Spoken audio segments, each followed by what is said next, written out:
하나님은 인간만을 당신의 형상과 함께 창조했습니다. 당신 대신에 이 땅을 거룩하게 다스리도록 당신과 교통이 가능한 존재로 만들었다는 뜻입니다.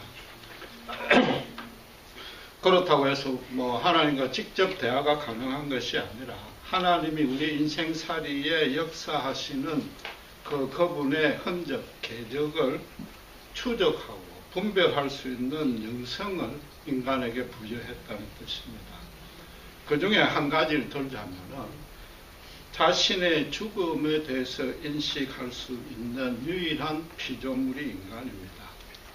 죽음을 기억하기도 하고 평소에 그 의미에 대해서 고뇌하는 것입니다. 그러다 보면은 필연적으로 영원이란 개념도 생각하게 되고, 과연 나에게 생명을 주시고 앗아가는 그분이 누구인가, 절대자에 대해서도 묵상할 수 있게 되는 겁니다. 또 그런 바탕 위에 자기 실존의 정체성을 파악하고 유지할 수 있게 하는 겁니다. 그건 하나님의 은혜입니다. 또 이런 죽음과 연관해서 하나님이 주신 또 다른 선물이 있는데, 기억하는 것과 정반대로 망각할 수 있는 기능도 주셨다는 겁니다. 매일 매 시간 죽음을 생각하면 두려워서 일상생활을 못합니다. 그냥 우울증, 비관, 염세에 빠져버리는 거죠. 그러니까 죽음뿐만 아니라 지나간 잘못, 실패를 스스로 의도적으로 잊을 수 있다는 것, 이건 아주 큰 하나님의 은혜인 겁니다. 오늘 2018년 첫 예배입니다. 새해 벽두에. 그래서 가장 먼저 할 일은 바로 지난해에 있었던 안 좋았던 일들, 여러분 깨끗하게 깡그리 잊으셔야 됩니다. 그것들로 인해서 올해 영향받으시면 안 되는 겁니다. 새해는 정말 새해답게 시작해야 됩니다.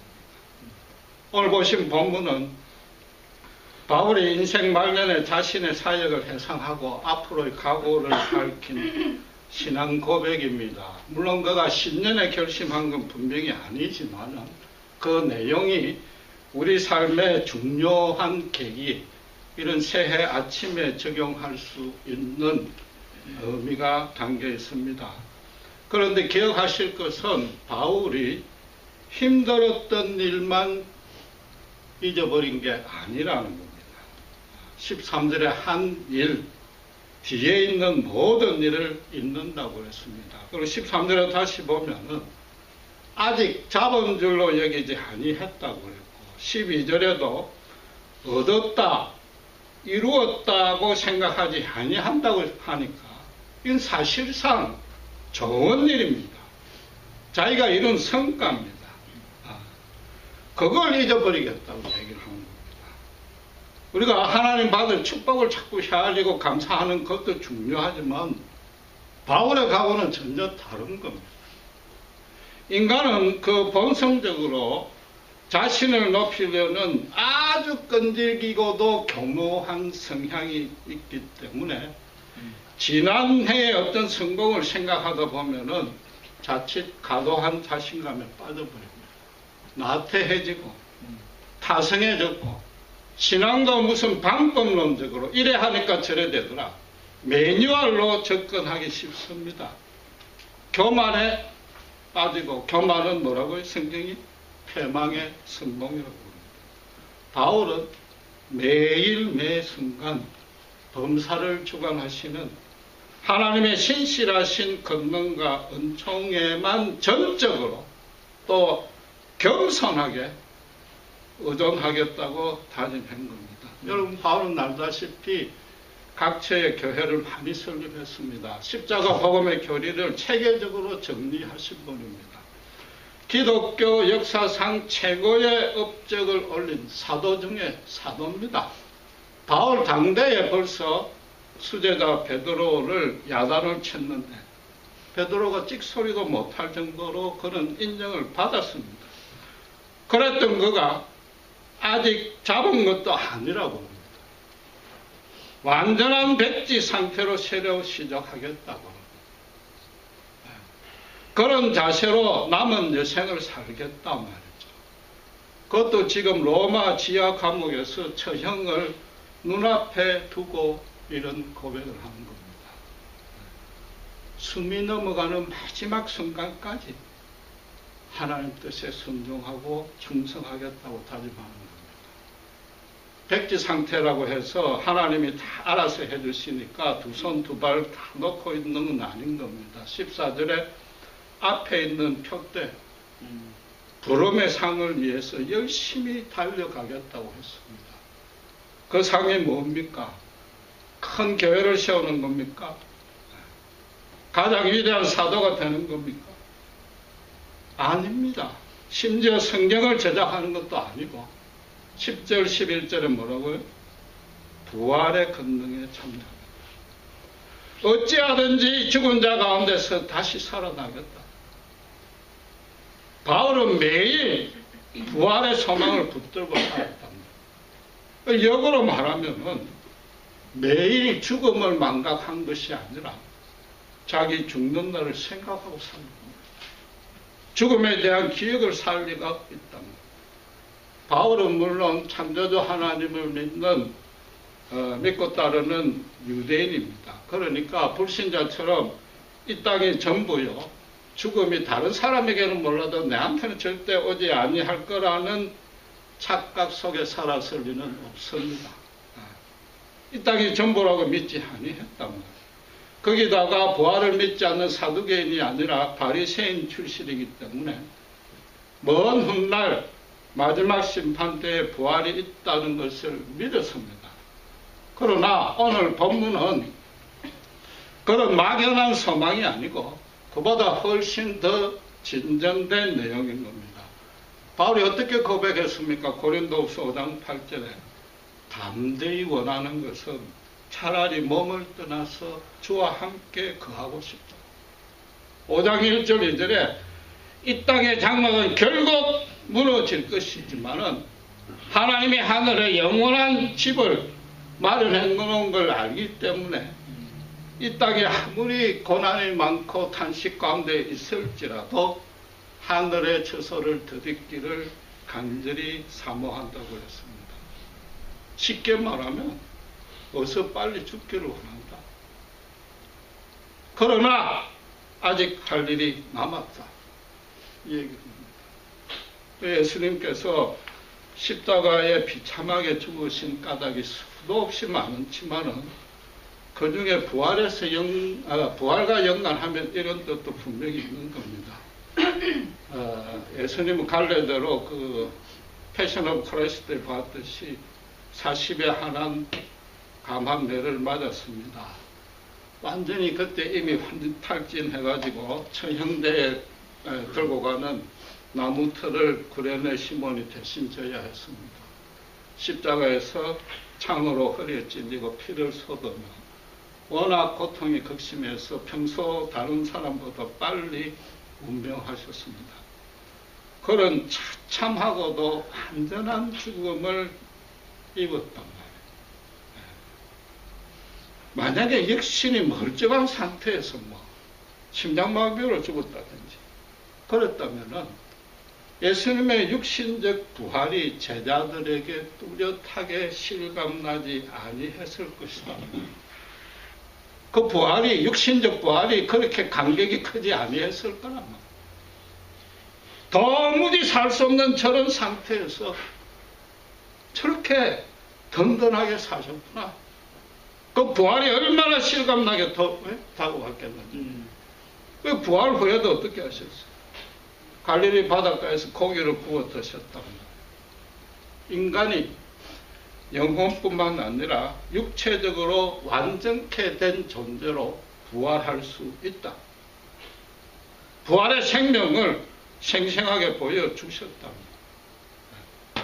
여러분, 스데반이 돌에 맞아 최초로 순교하는 장면도 마찬가지입니다.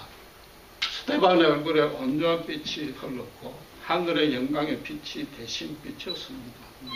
스데반에게 죽음에 대해서 염려하거나 공포가 있는 것, 두려움은 눈 닦고 볼래도 없었습니다. 대신에 뭐가 있었어요?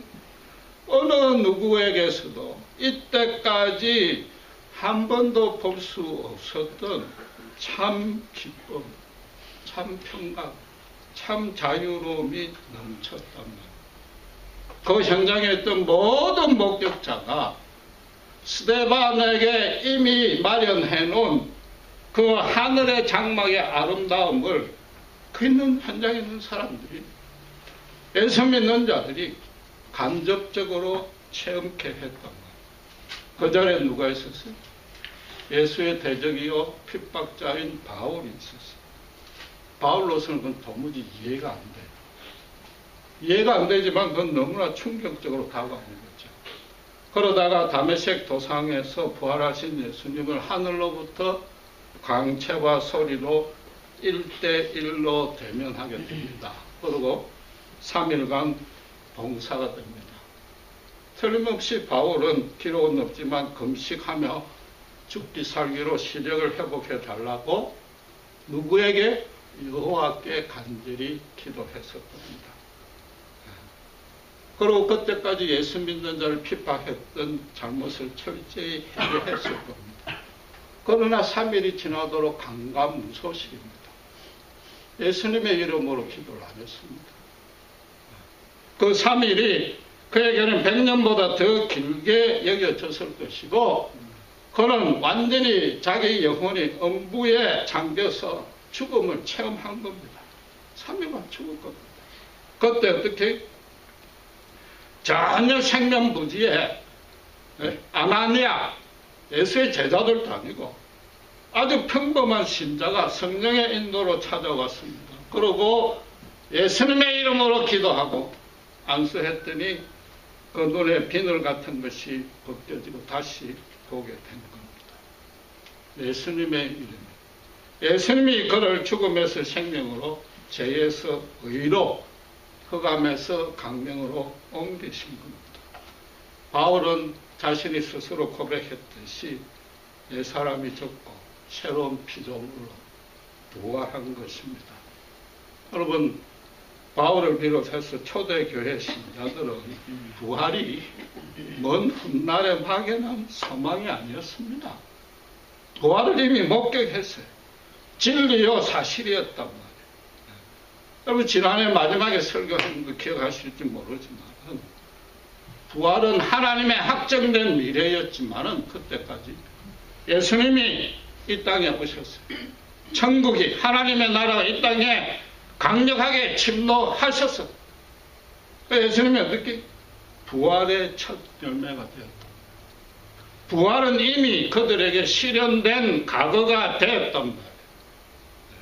그러니까 바울과 초대교회 신자의 속에 영원한 새 생명이 이미 소재하게 된 겁니다. 그들은 부활을 믿지 아니했어요. 부활이 사실이었단 말이에요. 믿을 필요가 없는 거예요.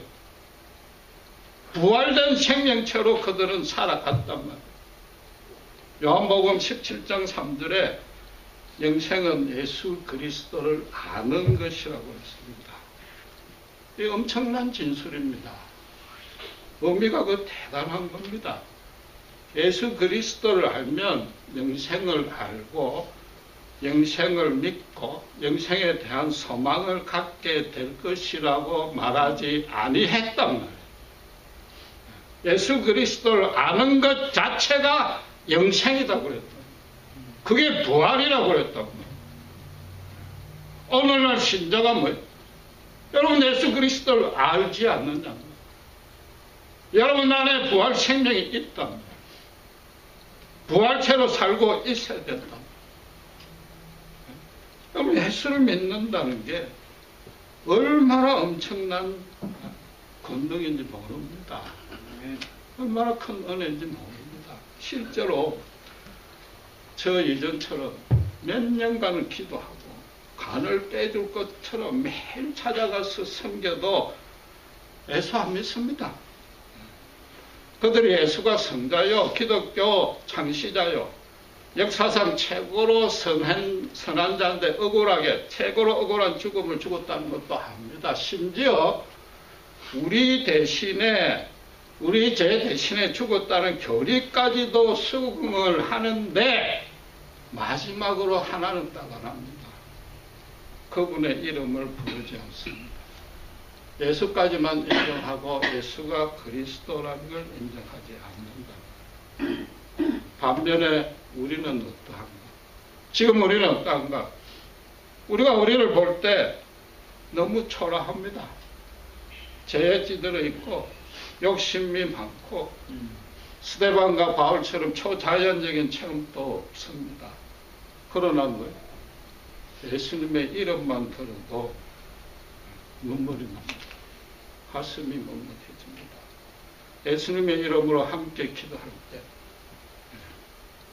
얼마나 감격이 넘치고 가슴이 벅차냐면 우리가 잘나서도 아니요, 우리가 영성이 뛰어나서도 아니요, 경건해서도 절대 그런 게 아니라 우리 안에 예수님의 영인 성령이 내주하기 때문에 예수님 이름만 들어도 눈물이 나는 겁니다. 이미 부활했다는 증거입니다. 육신의 죽음과 육신의 부활은 마지막 때에 하나님 안에서 확정된 미래일 뿐입니다. 우리는 이미 말씀을 듣고 나라는 존재 전체가 한번 뒤집어졌어요. 인생의 극적인 계기가 있어서 인생의 방향을 완전히 유턴한 자들이라는 거예요. 지금도 내 영혼이 예수님의 보혈의 은혜 안에 완전히 잠겨 있는 것입니다. 우리가 뭐 성경을 배워도 뭐 다 잊어버려요. 금방 다 잊어버려요. 딱 하나 아는 사실, 우리가 보유하고 있는 딱 하나의 진리는 이겁니다. 예수 전에는 완전 실패했다. 나는 더 이상 이전에 내가 아니라는 거예요. 그리고 이전에 그 모습으로 나는 죽었으면 적었지 절대 돌아가지 아니하겠다. 그거 하나 붙들고 있는 겁니다. 그 보통 사람이 가지는 건 절대 아닌 겁니다. 모태신앙이라서 극적인 감동이, 그런 감동이 없은 자도 있겠지만은 여전히 그런 분들도 예수 믿지 않는 자들 보면 불쌍하고 예수부터 전하고 싶은 마음이 있다. 우리가 영생 안에 있고 영생을 살고 있다는 겁니다. 여러분, 이게 기독교 교리를 제가 지금 설파하는 게 아닙니다. 우리의 실제 삶을 지금 설명하는 겁니다. 예수님의 십자가의 죽음과 연합해서 우리는 죽었습니다. 아리마다 요셉의 빈 무덤에 예수님의 부활과 함께 우리는 부활했습니다. 이미 완전히 한번 죽었다가 다시 살아났습니다. 초대교회 신자들이 로마의 콜로세움에서 산채로 맹수박이 되고 산채로 불에 태워 죽을 때 찬양하며 기뻐했습니다. 그런 것과 마찬가지로 우리가 살 수 있습니다. 지금은 핍박이 없어서 다행이지만은 지금도 그런 핍박이 있다면은 우리가 얼마든지 그럴 수 있는 존재가 이미 된 것입니다. 대신에 핍박이 없는 대신에 세상과 사람이 조성하는 어떤 것도 아무리 화려하고 능력 있고 풍부하고 사치스러워 보여도 그것에 더 이상 흔들리지 않게 됩니다. 그것들에 두려워하지 않게 됐단 말이에요. 물론 현실의 고난이 닥치면 신체가 연약하고 심령이 약해서 두려울 수 있고 죄의 시험에 때로는 넘어지지만은 내 중심의 삶을 살 때 항상 실패였더라. 반면에 하나님 앞에 돌아서 하나님 중심으로 살 때 항상 기쁨과 만족이 있었더라. 그걸 지금껏 계속 체험해 왔잖아요. 우리가 신앙으로 넘어졌다. 그 은혜인 겁니다. 자꾸 넘어질수록 그 넘어진 가운데 남아있는 것이 아니라 다시 유턴해서 하나님을 찾게 되니까 그게 얼마나 큰 은혜란 말이에요. 그러니까 지금도 힘들지만은 하나님 중심으로 살겠다고 노력을 하는 겁니다. 여러분, 새해에 여러분 소망하는 현실적인 것들 구체적으로 마음껏 계획하십시오. 그 모든 것들을 인간적인 실력과 세상의 수단을 동원해서 달성해서 노력하십시오. 그 중요한 겁니다. 시공간 안에 물질계의 제한을 받고 사는 인간으로서는 세상의 것들이 중요하고 필수적입니다. 그거 다 이루세요. 양껏 이루시고 양껏 계획하시고 모든 실력과 수단을 동원하세요. 대신에 딱 하나만 여러분 기억하시기 바랍니다. 우리는 세상 안에 살 수밖에 없는 존재지만 세상에 속한 존재가 아니라는 것. 그래서 세상의 것들 안에는 영원하고도 진정하고도 최우선적인 가치와 의미가 결핍되어 있다. 그것 하나만은 절대 잊지 말라. 신자가 된 이후에 일부러 악한 욕심 많은 계획을 세울 리가 없습니다. 설령 잘못 세웠다 할지라도 하나님이 고쳐주십니다. 하나님이 신자의 형통을 금하거나 싫어하는 법은 절대로 없습니다. 대신에 신자가 반드시 먼저 행할 바가 있단 말이에요. 그게 뭐라고요? 부름의 상을 향해서 달려가야 됩니다. 10절에 바울이 부활의 권능에만 참여하는 것이 아니라 고난에 참여하기를 간절히 소원했다고 했습니다. 그럼 지하 감옥에서 부활의 권능만 소망하면은 지금 이제 처형이 눈앞에 뒀습니다. 여러분 남자들은 다 알겠지만 제대 말년 병장처럼 이제 천국 갈 거니까 그냥 하나님 위로와 평강만 구하고 있어야 될 거 아니에요? 날짜 세면서. 그게 부활의 권능에 참여하는 건데 바울은 부활의 고난에도 참여하겠다고 그랬단 말이에요. 단순히 감옥에 있다는 사실이 아니라 그 감옥에서 어떻게 했어요? 지금 이 빌립보 교회 서신을 썼잖아요. 빌립보 교회 교인들 보고 한난 중에 기뻐하라고 서신을 썼단 말이에요. 쓰고 있단 말이에요. 끝까지 복음을 전하는데 전념했단 말이에요. 하루하루를 주님 앞에 서 있는 인생이었습니다. 예수님께서 이방인의 사도로 세운 그 소명에 충성했단 말이에요. 또 그 일로 인해서 감옥에 갇혀 있으니까 고난에도 참여하고 있는 거단 말이에요. 바울이 빌립보 교인들은 고난 중에 기뻐하라는 게 절대 여러분 빈말이 아닙니다. 종교적인 립 서비스가 절대 아닙니다. 바울은 예수님을 만나고 나서 회심한 이후로 소명을 실천하는데 그 소명을 실천하는데 최고의 기쁨을 누렸습니다. 그 일외에 물론 그 예일도 중요하지만 그 안에 그보다 더한 기쁨이 없더라는 겁니다. 소명을 실천할 때만이 참 기쁨이 따르더라는 것을 지금 바울 신앙 인생의 결산서로 마지막 유언으로 지금 빌립보에 말하고 있는 거다.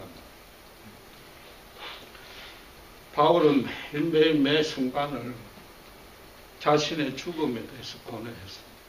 실제로 그는 수도 없이 많은 죽을 위기에 처했습니다. 그럴 때마다 어떻게 부활로 이루었다. 부활의 영광으로 그 모든 어려움을 승화시킨 겁니다. 부활 생명체로 살고 있었다고. 언제 어디서 누구를 만나 어떤 일을 할지라도 오직 십자가 복음을 전하는 건데 그게 완전히 전념한 겁니다. 다른 일은 생각을 안 했어. 생각할 필요도 없어요. 심지어 그런 생각 자체도 떠오르지 아니했어요.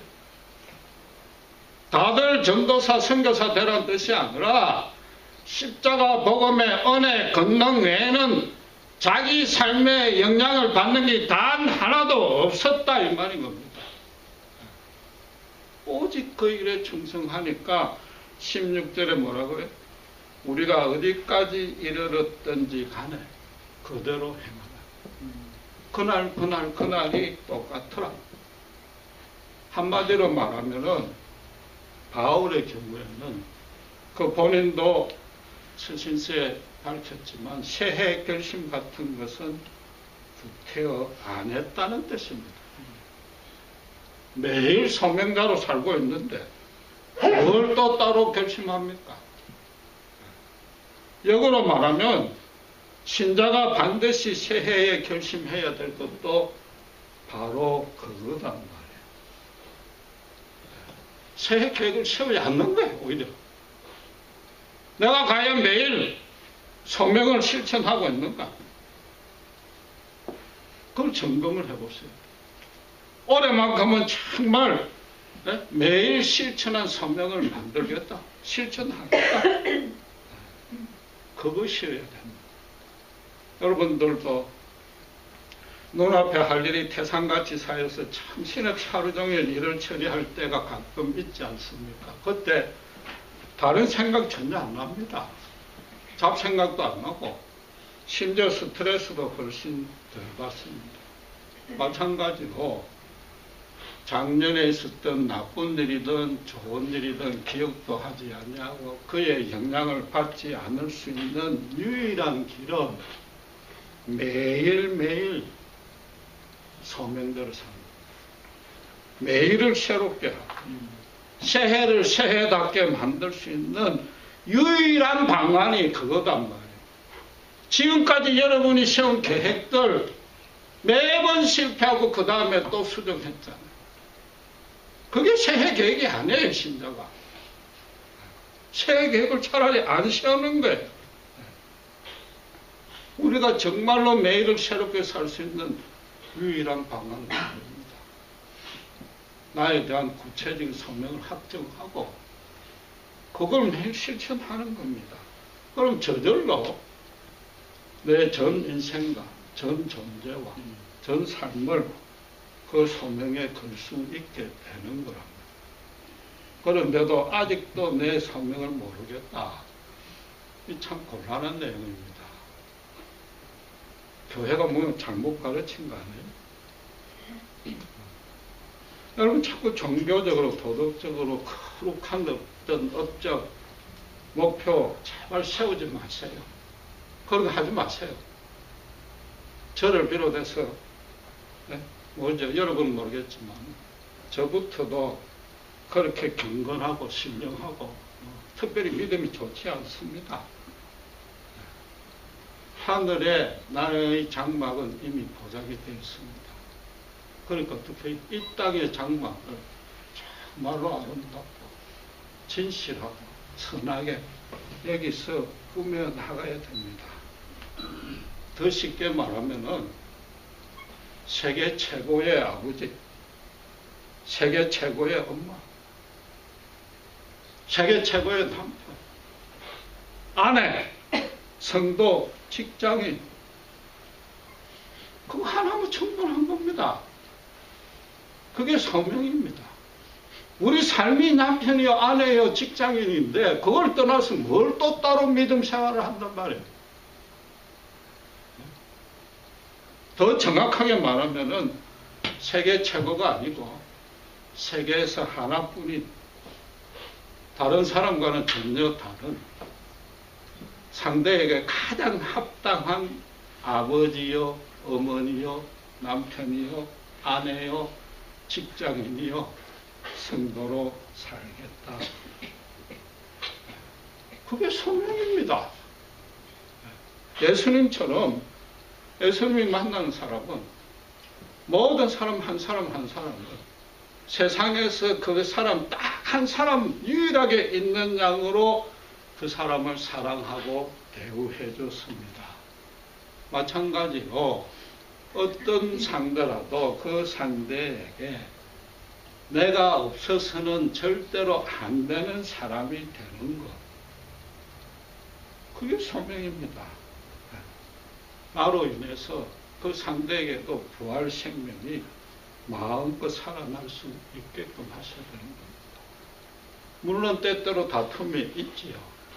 그러나 근본적으로 도덕이나 종교 윤리, 뭐 내 의지, 내 성의가 아니고 내 영과 영이 통해야 됩니다. 예수 안에서 영이 통해야 됩니다. 바울이 뭐예요? 빌립보서 4장 8절에 그래서 부활의 권능을 어떻게 설명을 하는가 하면은 정말로 무엇이든지 참되고 무엇이든지 경건하고 무엇이든지 정결하고 옳고 사랑하는 그런 모습이 되어야 된답니다. 그래서 특히 자식들이 아버지 엄마는 세상의 부모와 전혀 달라. 세상에 딱 하나 있는 부모 같아. 아버지 엄마 부부 사이는 세상 어떤 부부 사이와도 비교할 수가 없어. 나도 나중에 크면 엄마 아빠 같은 사람이 되고 그런 결혼 생활을 영위하고 아빠 엄마 같은 인생의 목표가 삶의 방식을 따르겠다는 고백을 들을 수 있어야 됩니다. 루시, 나오미, 어머니 하나님이 나의 하나님이라고 고백한 것. 그걸 들으면 그게 성령 실천이다. 영적인 생명력이 서로 연결되어 있어야 된다. 더 쉬운 말로 이야기하면은 사랑을 못하고 전적으로 상대를 신뢰할 수 있고 전적으로 존경할 수 있는 사람들. 존경할 수 있는 사람. 그 사람과 사람, 상대가 누군가 되었든지 완전한 인격체와 인격체의 만남을 가지고 예수 사랑 안에서 그 두 인격체가 묶여 있어야 된다. 그게 새해 계획이요, 생각이다. 우리 커비 공동체도 마찬가지입니다. 교회가 질적, 양적인 목표 거창하게 안 세워도 됩니다. 여러분 알다시피 제 성향도 아니고 더 엄격히 말하면 성경이 요구하는 바도 없습니다. 그런 내용은 없습니다. 제가 오기 전에 여러분 그동안 몇 년 동안 참 인내하고 많은 상처 참아내고 위로로 지낸 것 참 대단했었고 지난 2년간에 제가 부임한 이후로 참으로 부족한 저를 여러분이 이해해 주시고 기도해 주시고 그런 은혜 참으로 감사합니다. 여러분 정말 온전히 하나가 되어 있고 서로 세심하게 배려하고 상처 주고 받지 않으려고 노력하고 사랑으로 섬기는 모습 정말 보기 좋았습니다.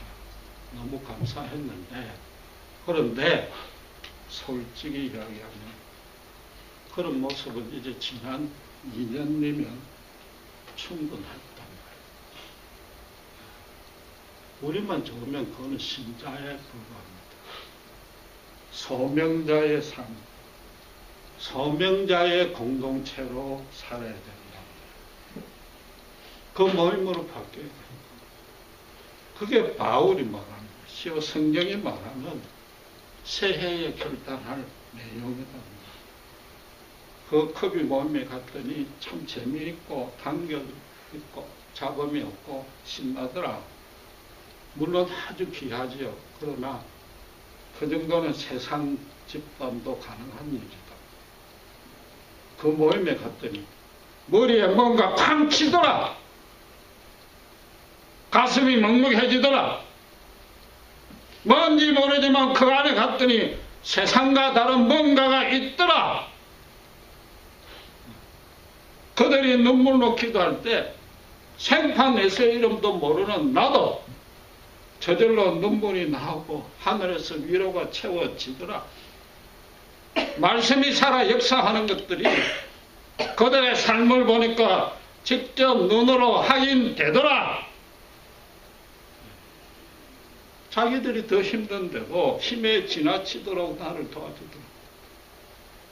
엄청난 시련과 고통 가운데 있는데도 빌립보 교인들처럼 기뻐하더라. 성경이 그래 하라고 지금 이야기하잖아. 그런데도 기뻐하는 걸로만 그치는 게 아니라 내 아무것도 아닌 사소한 이 고민을 다 해결해주고 만나서 위로하더라. 그들 좀 이상하더라. 이해가 안 되더라. 우리와 전혀 다르더라. 이 얘기를 들으셔야 됩니다. 컵이 공동체, 컵이 식구, 너무 중요하지만 컵 울타리를 깨고 나가야 됩니다. 소명자로 서셔야 됩니다. 적극적으로 미혹된 영혼을 찾아가서 사람으로 섬기고 끝까지 그분과 함께 사정 이야기 다 들어주고 기도하고 심지어 가만히 함께 있어주는 것만으로도 되는 겁니다. 예수님이 머리가 되시고 말씀대로 우리가 살고 있으면 그 안에 성령이 역사합니다. 우리부터 먼저 그런 은혜 넘치는 권능을 체험을 해야 됩니다. 그럼 구태여 전도 안 해도 됩니다. 예수님의 빛과 권능이 다 번져 나가게 돼 있는 거단 말이에요. 여러분 다시 강조하지만은 거창하게 잡지 마세요. 그 범위를 아주 좁히세요. 대상을 좁히시란 말이에요. 모든 일들을 우리가 예수님의 사랑으로 사랑 못합니다. 그건 예수님만이 가능한 일이고 그냥 한 두세 명 정도로 가까운 데서 평소 때 내가 사랑을 제대로 못 베푸고 항상 실패했던 그 사람만 오래 대상으로 삼아도 충분하단 말이에요. 막 잘해주려고 노력하는 게 아니라 언제 어디서든지 그 상대가 나를 찾게 만들어요. 힘들 때 나를 찾게 만들어요. 내가 그 사람에게 꼭 필요한 사람이 되어주겠다. 그게 소명이요. 그게 전도요. 그게 부흥의 지름길이다. 부활 생명을 소지했다는 가장 간단한 뜻이 뭐냐? 예수 믿고 거듭난 자는 하나님이 절대로 망하지 않게 해주신다. 그거잖아요. 그거. 그런데 못할 일이 뭐가 있느냐? 사랑하겠다는데 그걸 못할 리가 있어요. 소명을 실천하겠다는데 그걸 안 이뤄줄 하나님이 심판다. 우리가 소명에 자꾸 다른 걸 구하니까 지금처럼 힘들고 앞에 나오고 때로는 삭막한 신앙생활을 해온 것 같습니다. 기도하겠습니다. 하나님 아버지 은혜를 감사합니다. 우리 모두가 다시 한번 주님 은혜에 겸손히 무릎 꿇기를 원합니다. 바울이 죽음을 눈앞에 두고 앞에 있는 표대를 향해서 한 걸음 한 걸음 걸어갔습니다. 그처럼 우리 또한 이미 부활 생명을 소지했습니다. 하늘의 아름다운 장막이 다 보존되어 있습니다. 이제는 이 땅을 정말 진실하고 아름답고 선하게 가꿀 그 일만 남았습니다. 우리 가장 가까운 사람들 중에 그동안에 내가 그에게 필요한 존재가 되지 못하고 오히려 상대가 나에게 필요하게끔만 요구했던 모든 것들 잊어버리고 이제는 정말 주님처럼 그 사람 한 사람만이 나에게 가장 중요한 존재로 꼭 필요한 존재가 내가 되어주는 것으로 올해의 계획과 소명을 삼기를 원합니다. 그런 가운데 주님의 역사와 권능이 분명히 넘치도록 나타날 줄 믿습니다. 이 놀라운 축복은 이 놀라운 새해의 헌신과 전파를 놓치지 않는 우리 모두가 될 수 있도록 주님 축복해 주시옵소서. 감사합니다. 우리 주 예수 그리스도 이름으로 기도드렸습니다.